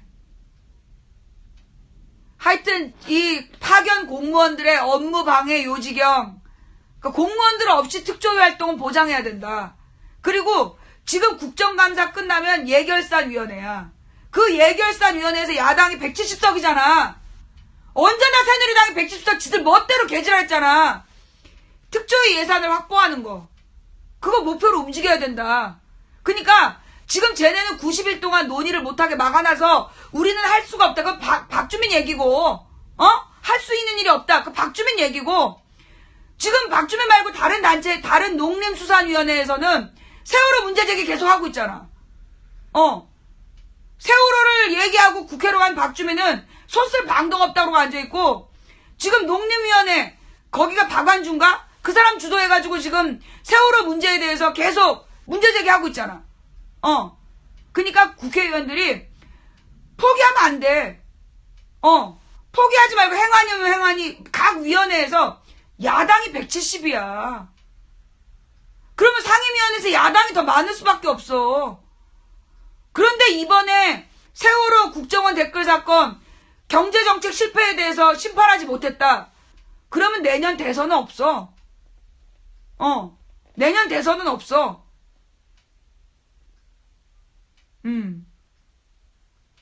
근데 이게 지지부진한 게 아니라 지금 언론이요. 실제로 야당 의원들이 다 준비 중이야.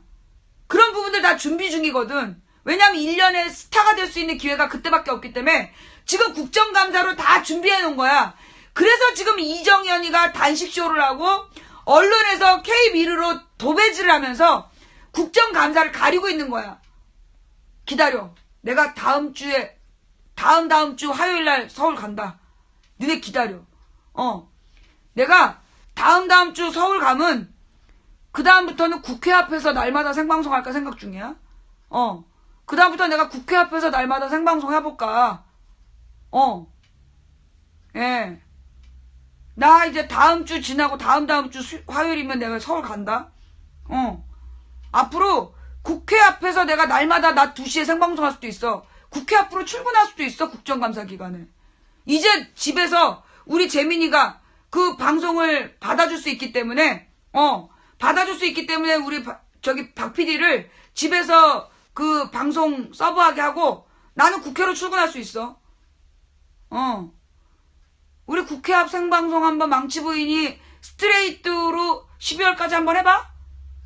옛날엔 내가 혼자서 집에서 했어야 됐지만 이제는 뭐 도와주는 사람도 있고 내가 저 국회 앞에서 12월까지 화이트보드 하나 갖다 놓고 방송을 좀 한번 해볼까? 잘하자. 자, 좌우지간. 그 얘기, 2번째 얘기 그거였고, 내가 아까 오늘 3가지를 얘기해야 된다. 그래서 첫 번째가 그 부검 영장에 대한 분석. 2번째가 지금 38사기 동대하고 이 국회법 이야기까지 했고, 그 다음에 3번째가 중간에 또 하나가 뭐였지? 사드 배치. 자, 어제 롯데 영장이 기각됐죠. 예. 롯데 회장에 대한 구속영장이 기각이 됐어요. 그죠? 그리고 지금 오늘 발표 났어요? 국방부에서 그 사드 배치 반대 발표했어요? 예. 지금 확정적으로 발표했나요? 공식적으로 국민들 앞에 그 선언했어요? 발표 났어요. 그래요? 그러니까 어저께 그 영장이 기각되니까 오늘 발표한 거야. 그러니까는 그동안 협상한 거지. 그동안 협상을 해서 롯데한테 경기도 일대에 있는 국유지를 주겠다. 경기도 일대에 있는 국유지를 한마디로 성주보다 비싼 땅을 롯데그룹에 주기로 하고 그 롯데 골프장을 받은 거야. 그러면서 그 회장단의 그 구속영장을 철회한 거야. 예. 그래가지고 이제 지금 그 한마디로 국유지를 롯데에 넘긴 거야. 그죠?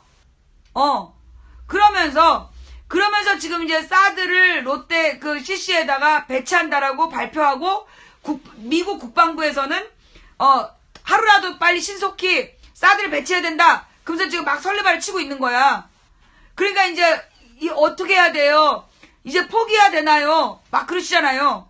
여러분, 예. 자, 오늘 발표 났으니 이제 그러니까 김천과 성주가 단결해서 더 열심히 싸워야 돼요. 자, 예. 7월 13일에 성주에다가 성주 성산포대가 최적시라고 이미 국방부는 대국민 발표했어요. 기억나죠? 7월 13일에 우리나라 국방부에서 온 국민 앞에 발표했어. 성산포대가 한반도에서 최적지다. 한번 발표했어. 근데 오늘 롯데 CC가 최적지라고 발표했어. 그럼 뭐야? 여기 빼갖고 이리 옮긴다는 얘기야. 그죠? 이건 무슨 얘기냐? 한마디로 여기에 발표냈다고 빼도 박도 못한다라는 생각을 하면 빼도 박도 못하는 거야. 에? 다시 한번 얘기할게요. 성주 아니면 안 된다고 지랄 연병을 했지만 성산포대에서 뺐어요. 왜? 성주 국민들이 너무 가열차게 반대하니까 성산포대에서 뺐어. 그래서 지금 롯데 골프장으로 간 거야. 자, 이거는 못 바꾼다. 누가 그래? 김천 골프장의 그 사드 배치를 못 막아낼 거다라고 생각하면 못 막아요. 예. 김천과 성주 국민들이 골프장의 사드를 못 막는다. 그럼 못 막아요. 근데 김천과 성주의 국민들이 막아낼 거다. 그럼 막을 수 있어요. 예. 김천과 성주의 국민들이 막아낼 거다. 그럼 막을 수 있어요. 제가 여기 미국에 오기 전에 24일날 정말 내가 지금까지 컨디션이 안 좋은 건 김천 갔다 와서야. 김천에 가지 말고 쉬었어야 됐는데 가야 된다 하시더라고. 그 이유가 있었어. 뭐냐? 내가 가서 보니까 성주의 상황이 어땠냐? 보니까 이제 그러니까 그 성주와 김천이 약간 차이가 있어요. 성주는 소위 그 이재동이라는 사람, 이 촛불 집회를 쭉 주도해왔던 그 사람이 보통 내공이 아니야. 그러니까 그 이재동이라는 그 사람과 같이 준비했던 그 농민의 분들, 이 사람들이 보통 활동가들이 아닌 거야. 이 사람들은 뭘 잘하냐면 대중과 함께 단결해서 그걸 할 줄 아는 사람이야. 그래서 성주는 똘똘 뭉쳐서 그 대우가 흩어지지 않은 거예요. 그리고 절대 찬성하는 사람들을 비난하지 않았어. 그 사드 찬성하는 사람들을 비난하지 않고 사드가 배치되든 말든 우리는 같이 살 주민이다. 그러면서 품어안고 가는 모습을 보여준 거야. 그러니까 성주는 분열이 안 된 거야. 자, 그런데 김천을 갔어. 근데 김천은 어땠냐? 소위 김천에서는 사드를 김천에 반대하는 사람들끼리 싸우고 있는 거야. 다수는 김천에만 반대한다. 딴 데 배치를 하든 말든 김천에만 안 된다는 게 다수야. 김천에. 그리고 그 소수 20%가 김천뿐만이 아니라 한반도에도 안 된다야. 근데 이 20%가 이 80%를 비난하고 있는 거야. 이 사람들이 생각이 잘못됐다. 그래서 이 사람들은 김천에만 반대하고 있다. 그게 잘못이다 이러면서 막 이 사람들을 비난하고 있는 상황이었어. 그래서 내가 가서 한 말이 뭐냐. 이 80%를 비난하면 안 된다. 이 사람들이 김천에 막아내게 해야 된다. 김천에 막아내면 그게 한반도에서 막아내는 거다. 내가 그 얘기를 하고 왔어요. 김천 방송 다시 가서 보시면 내가 김천에서 한 얘기가 뭐냐. 이 김천에만 반대하는 사람들, 그 김천에만 반대하는 사람들이 김천에서 막아내게 해야 된다. 그들을 비난하면 안 된다. 아니 이 사람들 김천에도 반대하고 한반도도 반대하는 20%와 김천에만 반대하는 80%가 있어. 근데 이 사람들 욕을 하느라고 정부하고 못 싸우고 있는 거야. 이 사람들이 정말 성공하려면 누구? 20% 이 80% 속으로 스며들어야 돼. 그래서 김천에만 반대한다는 사람들한테 한반도 전체 반대로 의견들을 모아내야 되는 거야. 그게 김천의 활동가들이 해야 될 일인데, 근데 지금 김천에서는 누군가가 막 그 감정적으로 이 80%를 막 미워하는, 김천에만 반대하는 사람들이 너무 이기적이다, 못됐다, 얘네들은 딴 생각을 갖고 있다라고 자꾸 자극을 하고 있는 거야. 그러면 져요. 내가 분명히 얘기하는데 김천 잘 들어요. 그러면 져요.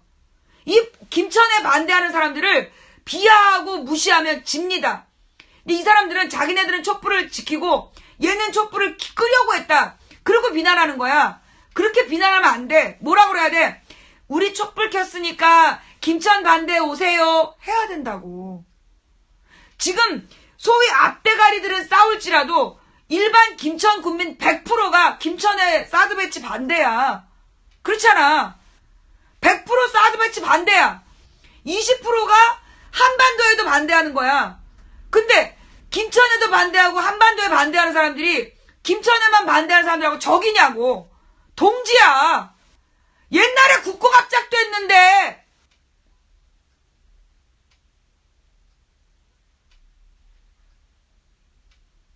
지금 요즘에 김천 분위기 좋아요? 김천 잘하고 있어? 아 그래? 내가 온 동안에 그새 김천이 분위기 잘 잡고 잘 나가고 있어?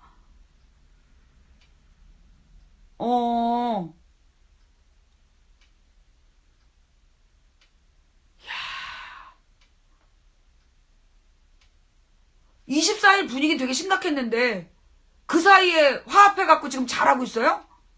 같이 하기로? 정말? 진짜?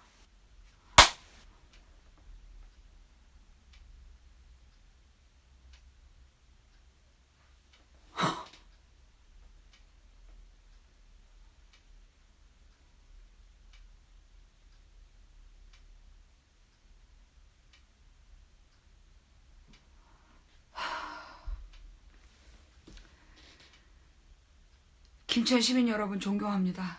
사랑합니다. 제가 뉴욕에서 돌아가자마자 뉴욕에서 돌아가자마자 김천 갈게요. 뉴욕에서 돌아가자마자 김천 갈게요. 멋져? 짱이야? 아니 어떻게 그렇게 갑자기 합쳤대? 아니 어떻게 그렇게 같이 하기로 했대? 도대체 그러니까 김천에서 그동안에 이렇게 따로 했던 분들이 같이 하기로 했대 진짜?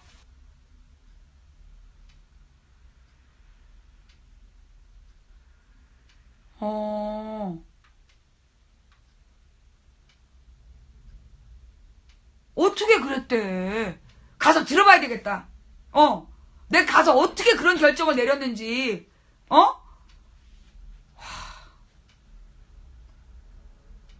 그러니까 내가 무슨 생각이 들었냐면 내가 24일날 딱 갔다 오면서 이래서 나를 보내셨구나.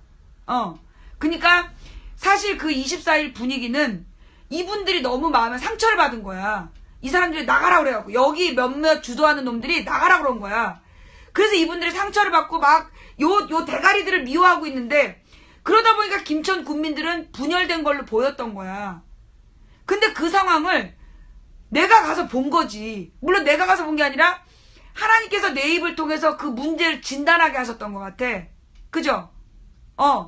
하나님께서 가서 그 문제를 진단하게 하셨고, 그래서 김천 발표 나기 직전에 나를 보내셔서 어떻게 문제를 풀어가야 될지를 미리 얘기해 주신 거야.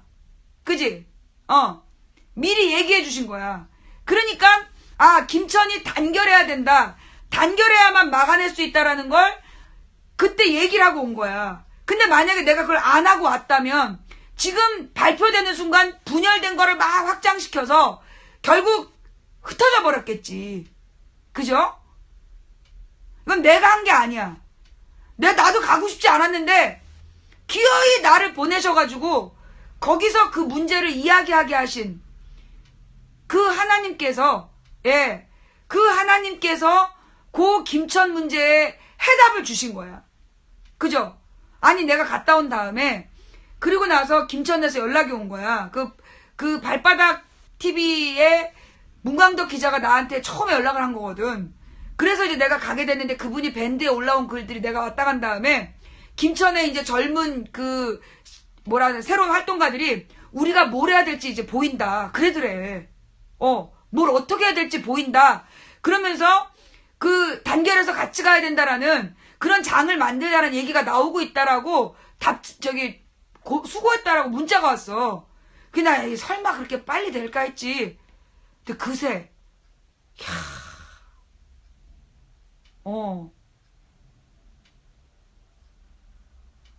훌륭해요. 예. 자, 그리고 지금 오바마 정부는요, 사드 배치를요, 밀어붙일 수 없어요. 사드 배치 밀어붙일 수 없어. 왜? 이미 미국의 의회 보고서에 나왔다니까. 미국 의회 보고서에 나왔고, 사드를 배치하는 순간, 미국은 안보리에서 중국과 러시아를 적으로 만드는 거야. 지금 중국하고 미국이, 여러분 요즘에 기세 잘 봐봐. 흐름이, 중국이 막 미국에 대해서 막 굉장히 시비를 많이 걸었었단 말이야. 오바마한테 계단도 안 내려주고, 빨간 카페트도 안 깔아주고 그랬잖아. 근데 지금 중국이 북한을 막 치고 있어. 그죠? 중국이 북한을 막 비난하고 있어. 이거 뭐냐? 미국하고 지금 딜하고 있다는 얘기야. 나는 그렇게 봤어요. 중국이 북한을 욕하고 있는 건 다른 말로 뭐냐? 미국하고 중국이 지금 딜하고 있다는 얘기야. 대화가 된다는 얘기야. 지금 마주 달리는 열차로 가는 게 아니라 딜을 하고 있다는 얘기야. 한마디로 중국은 사드를 받지 않을 거라는 거지. 그러니까 이 미국도 지금 미국의 발언도요. 그러니까 하루라도 빨리 배치하겠다는 말 전에 다른 얘기가 약간 있었어. 내가 지금 잊어버렸는데 미국의 기류도 달랐어. 그래서 그거를 끄기 위해서 나온 말이 하루라도 빨리 사드 배치해야 된다. 그리고 여러 개 해야 된다라는 국방부 장관 말이 나온 게 그 전에 미묘한 중국과 미국이 뭔가 대화하는 분위기가 연출이 된 거야. 그래서 미국 국방부에서 사드 배치를 빨리 해야 된다는 발표가 난 거야. 되게 강성으로. 나는 이게 뭔가 내부적으로, 그러니까 이게 바깥으로 발표하는 것과 내부적인 게 달라. 그러니까 이건 내가 볼 때 지금 미국 국방부는 소위 사드 제조회사가 움직이고 있는 거잖아. 미국 국방부를 사드 회사가 돈 내갖고 움직이고 있는 거야. 그러니까 얘네들은 사드를 막 팔아야 되고 사드 주식 올려주고 사드 만드는 사드 회사 주식값 올려주기 위해서 국방부가 홍보를 자처하고 있잖아. 한마디로 이제 사드 제작 회사의 영업사원이라고 비난받는 사람들이야. 미국 국방부가. 얘네는 지금 사드 주식값을 올려서 지금 돈 버는 게 목적인 애들이야. 미국 국방부는. 그리고 오바마 정부는 내가 또 여기서 중요한 얘기 들었는데 지금 1시야. 할 얘기가 너무 많은데 시간이. 자, 여러분, 그래서 내일 다시 할게요. 지금 이제 여러분 새벽 1시죠? 예. 아니야, 낮 1시죠? 그죠? 지금 시간 여러분 낮 1시 5분이잖아. 그죠? 그럼 내가 언제 할 거냐면, 이따가 밤 10시. 예. 이따가 밤 10시에 다시 할게요. 이따가 밤 10시에 요 부분을 더 추가해서 할게요. 혹시 또 잊어버릴지 모르고 또 그때 또 무슨 문제가 터질지 모르니까 지금 중요한 게 일단 이따 밤 10시에 다시 한다. 망치부인 뉴스 브리핑을. 앞으로는요.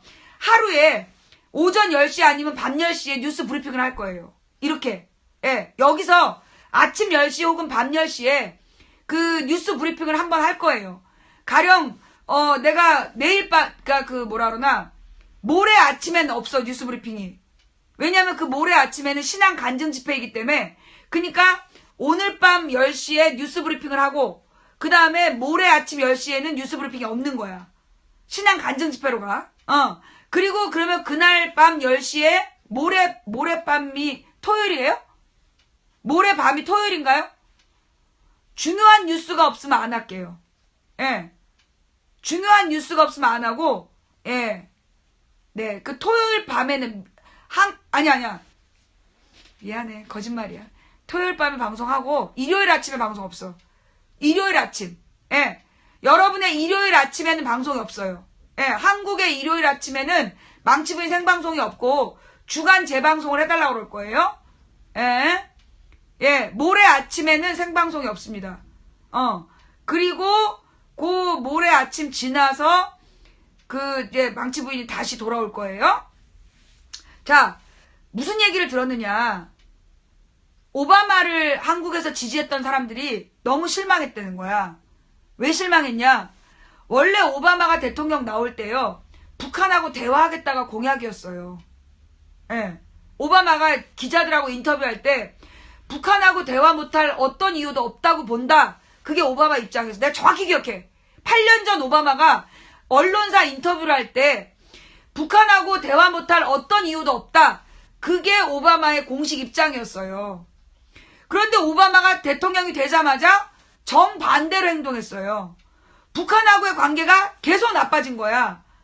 그 금강산 관광도 나빠졌지. 개성공단 문 닫았지. 북핵 실험 계속하지. 그러면서 북한의 김정은이가 개 난장을 치지. 이렇게 계속 남북관계가 오바마 정권에서 계속 나빠졌어요. 그 이유가 뭐냐? 오늘 밤 10시. 나한테 그 얘기 해달라고 그래. 왜 나빠졌는지. 예. 오바마가 왜 남북 대화에 실패했는지. 그냥 지금 할까? 여러분은 나 탄시죠? 안 피곤하죠? 예. 여러분은 지금 안 피곤하죠? 나만 피곤한 거죠? 그러면 이제 할게. 뭐냐?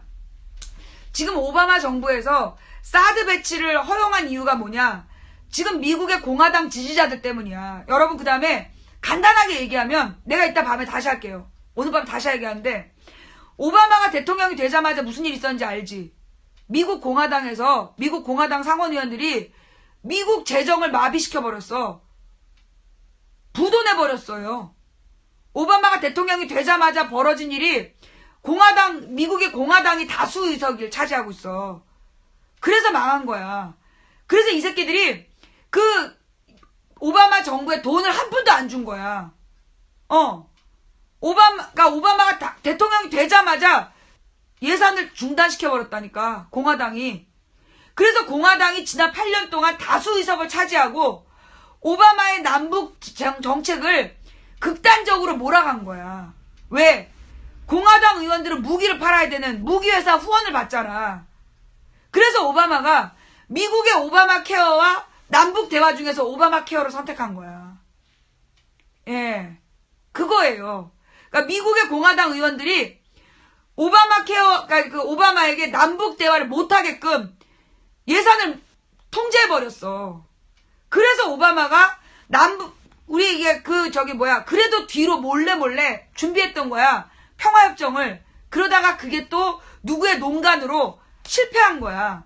그래서 지금 여기까지 북핵 실험하고 지금 그러고 있는 중인데, 좌우지간 오바마는 중요한 게 오바마 케어야. 왜냐하면 그 미국의 모든 불행의 씨앗은 인종차별이다. 미국의 모든 불행은 인종적 차별에서 생긴다. 그래서 그 모든 인종적인 차별을 다 갈아치우고 그 모든 가난한 빈민들에게도 의료보험 혜택을 줘야 된다. 그래야 그 기본 사회 안전망이 만들어진다. 그게 오바마의 생각이야.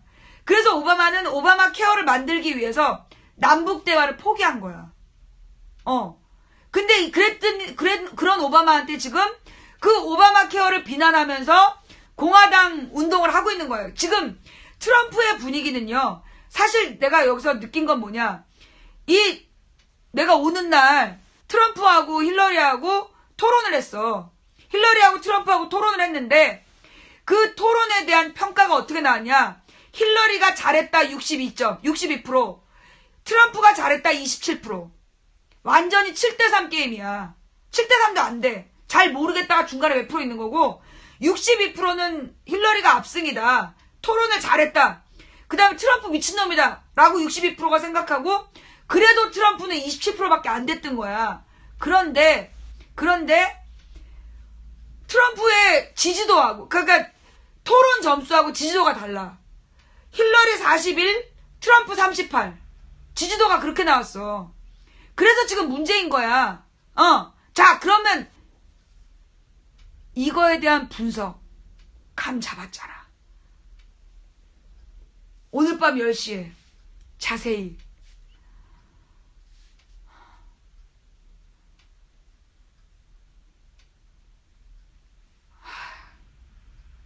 그게 무슨 얘기냐 하면 오늘 밤 10시에 하긴 할 건데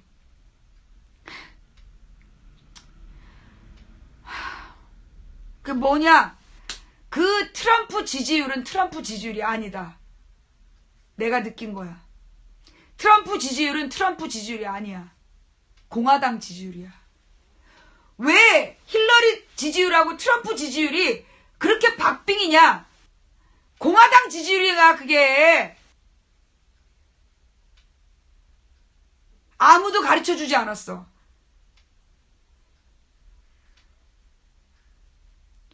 말도 안 돼. 트럼프가 도저히 대통령이 될 수 있는 능력이 없어. 그럼 뭐냐? 이건 공화당 지지율이라는 거야. 자, 그렇다면 이건 무슨 얘기냐? 지금 오바마 정부의 다수가 공화당이야. 공화당이 압도적으로 지지도가 높았다는 얘기야. 그지? 그런데 지금 이 38대 41은 민주당과 공화당 지지율이야. 민주당이 유리하다는 얘기야. 대통령 선거 때 상원의원 선거가 같이 있어. 여기까지만 하자. 진짜. 나머지는 내가 유엔 본부, 워싱턴 앞에 가서 할게. 내 나머지는, 아니야, 유엔 본부 앞? 오늘 밤 10시에 풀까? 내가, 여러분, 우리 하나만 짚고 넘어갑시다. 제가 총선 끝난 다음에 그런 얘기를 했어요. 11월에 기적이 일어날 거다. 11월에 미국 대선에서 11월에 뭔지 모르지만 중요한 기적이 일어날 거다. 큰 일이 벌어질 거다. 근데 그게 그 다음에 내가 뭐라 얘기하냐면 미국 대선에서 뭔가 큰 기적이 일어나나? 라고 두 가지 얘기했지. 맞지? 내가 처음에는 뭐라 얘기했냐. 11월에 큰 일이 일어날 거다. 라고 얘기했고 그 다음에 며칠 지나서 미국 대선에서 힐러리가 된다는 건가? 라고 얘기를 했어. 그죠? 자, 내가 여기 와서 내가 세 번째 받은 사인은 뭐냐? 지금 저 지지율은 공화당 지지율이다. 실제로 트럼프 지지율과 힐러리 진짜 지지율은 62대 27이야. 그런데 대통령 지지율로 표현되고 있는 41대 38은 민주당 지지율과 공화당 지지율이야. 내가 그걸 딱 감잡았어. 지금 공화당이 트럼프를 막 비난하고 있는 이유가 뭐냐? 자기네 선거 때문이야. 공화당 선거. 그래서 이번 선거의 본질은 트럼프냐 힐러리냐가 아니야. 공화당이냐 민주당이냐의 선거야. 이번 미국 대선의 키는 진짜 할렐루야. 그거구나. 지금 알았어요? 미리 한 게 아니라 지금 알았어요? 이번 미국 대선의 키는 힐러리냐 트럼프냐가 아니야. 민주당이냐 공화당이냐야. 맞지? 어때? 나 지금 소름이. 이거 분명해.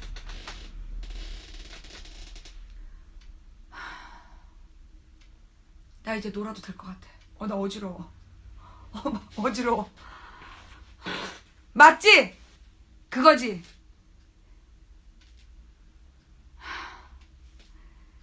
내가 원래 가까이 있어야 기운을 느끼잖아. 내가 왜 한국의 기운에 대해서 자꾸 확인하는 이유가 거리가 멀어지니까 나의 이 에너지가 정확한 민심을 못 읽는 거야. 그래서 내가 묻는 거야, 자꾸. 근데 내가 미국에 오니까 미국의 민심이 느껴져. 나의 레이더에. 미국 민심이 느껴져. 이건 공화당과 민주당 지지율이야.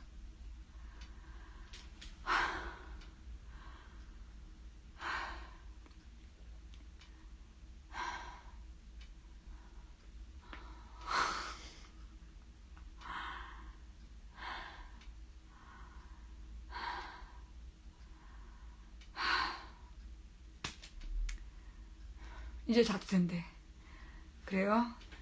이제 자도 된대요. 자, 이제 우리 오늘 밤 10시에 만나서 내가 이제 여러분의 낮 시간에 내가 좀 쉬고 오늘 밤 10시에 우리가 만날 거야. 오늘 밤 10시에 우리가 만나서 할 일이 뭐냐면 먼저 뉴스 브리핑, 관련 뉴스 브리핑을 2시간 하고 그 다음에 먹방을 하고 미국 먹방을 하고 그 다음에 12시 출발을 해. 그래서 뉴욕의 한인들이 세운 위안부 기린비를 가. 그리고 나서 소위 김대중 대통령이 될 수 있었던 퀸즈 강당 거길 갈 거예요. 소위 나를 초청한 내일 가는 여러분이 내일 아침에 보시게 될 뉴욕 우리교회 그 사람들이 김대중을 구했던 김대중을 대통령으로 만들었던 첫 스타트를 끊었던 한마디로 김대중의 입에 물려있던 자갈을 풀어냈던 퀸즈 강연 퀸즈 대학 강연의 현장을 갈 거예요. 네. 가서 보여드리고 그 다음에 제가 저녁 때 뉴욕 우리교회에서 신앙 간증을 할 거예요. 그러니까 여러분 내일 아침에 보시게 되는 거죠. 그게 오늘 밤부터 일어날 일이야. 오늘 밤 잠자면 안 돼? 오늘 밤 10시에 만나서 우리 올라이트. 내일 아침 11시까지? 내일 아침 11시까지 여러분들 올라이트 해야 됩니다. 자는 거 없어? 아니, 내일 밤 10시다. 내일 아침 10시까지 자면 안 돼? 내일 아침 11시. 내일 아침 11시. 특히 내일 아침 9시부터 11시까지가 망치 부인의 간증이야. 그리고 오늘 새벽에, 그러니까 내일 새벽이죠. 오늘 밤 10시에 모여서 2시간 방송하고 그 다음에 출발을 해. 그래서 내가 2군데 갈 거야. 위안부 기린비하고 퀸즈 대학 강당. 그리고 나서 시당 간증이니까 밤새는 거야. 낮 시간에 자. 다 자. 낮 시간에 지금 토요일 오늘 밤 불타는 금요일이죠? 낮에 잘 수가 없구나. 토요일 아침에 자. 토요일 낮에 자고 오늘 밤에 모여서 올라이트야. 알았지? 불금 진짜 불타는 금요일. 전주의 시청자가 보내주신 공진당 갖고 왔어. 그리고 김해 시청자가 보내주신 홍삼도 갖고 왔어. 그래서 이제 내가 먹어보니까 홍삼 먹고 커피 마시니까 에너지가 막 나오더라고. 근데 그 기운이 떨어질 때 좀 어지러워. 이러다 빨리 죽으면 감사하다는 생각도 들고. 자, 오늘 방송 어떠셨어요? 자, 오늘 방송 볼만 하셨나요? 아휴.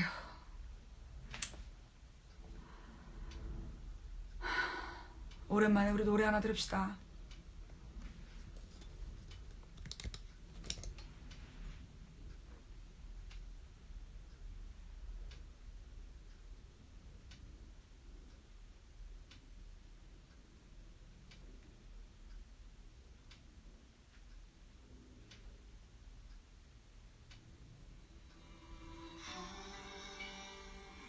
다시.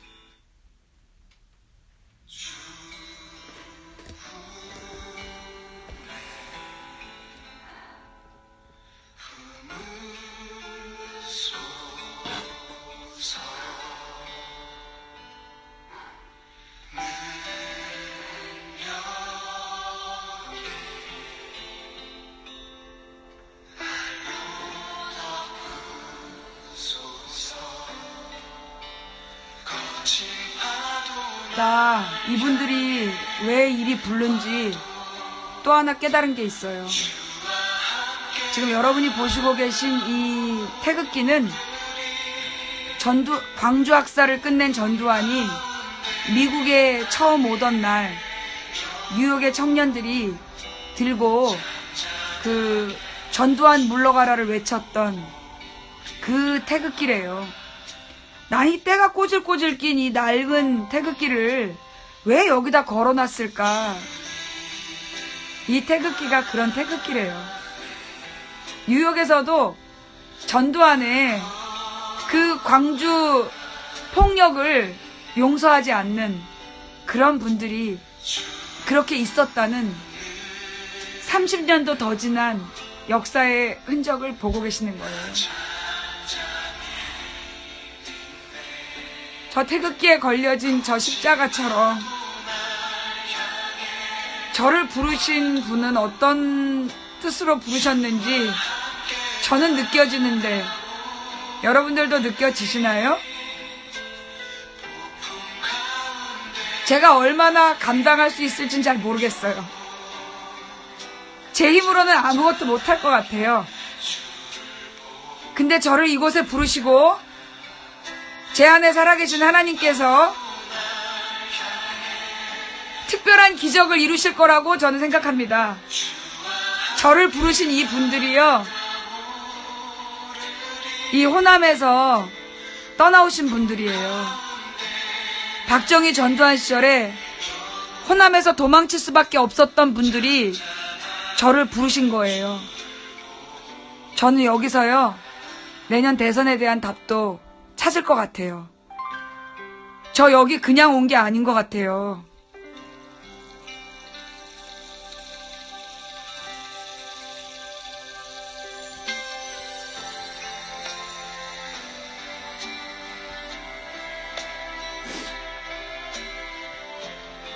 오늘 방송 어떻게 보셨나요? 볼만하셨나요? 볼만하셨다면 업 부탁드릴게요.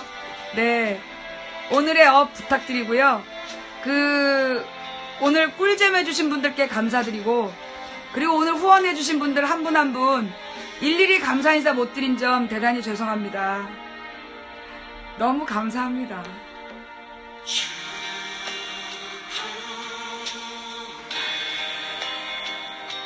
정말 감사합니다. 여러분이 이렇게 망치 부인을 사랑해 주시고 신뢰해 주시고, 그래서 망치 부인을 세상에 드러나게 해 주시고, 그래 주신 덕분에 제가 여기 이곳 뉴욕에 와서 정말 많은 것을 깨닫고 있습니다. 여러분 덕분입니다. 감사합니다. 정말 감사합니다. 오늘 후원해 주신 분들 한 분 한 분 이름 못 불러드린 거 죄송하고요. 후원 못했다고 미안해하지 마세요. 망치부인 오늘 하루 종일 밤새도록 같이 함께 해주신 여러분들께 감사드립니다. 생방송 사수해주신 모든 분이 망치부인의 진정한 후원자이십니다. 오늘 밤 디데이입니다. 오늘 밤 10시부터 이 밤은 여러분이 저랑 함께 해주셔야 돼요. 오늘 밤 내일 밤, 예, 꼭 같이 해주셔야 돼요. 제가 볼 때 뉴욕에 온 목적 오늘 밤 내일 밤이에요. 중요합니다. 함께 해주세요. 예.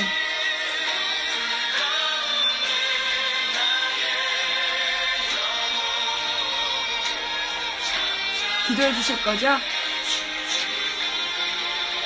된다고 믿든 안 된다고 믿든 여러분의 믿음대로 될 겁니다. 한 사람이 꾸는 꿈은 꿈일 뿐이지만 백인이 꾸고 만인이 꾸면 현실이 된다고 했습니다. 중지동천이라고 우리가 모여 뜻을 모으면 하늘을 움직일 수 있다고 했습니다. 우리가 가는 길은 갈만한 길이라서 가는 게 아니라 가야 할 길이라고 했습니다. 인간의 가치는 그가 품고 있는 희망의 질량에 비례한다고 했습니다. 누군가 포기해서 오늘 우리의 절망이 싹 텄다면, 오늘 우리가 포기하지 않으면 내일은 새로운 역사를 쓸 수 있을 겁니다. 이기기 어려운 싸움에서 지지 않는 단 하나의 방법은 싸움을 포기하지 않는 것이다. 오늘 밤 모여서 다시 희망의 역사를 써갑시다. 지금까지 도봉구 창동사는 불량주부 망치부인이었습니다. 함께해 주신 모든 분들께 감사드리고요. 매니저님, 올려주세요.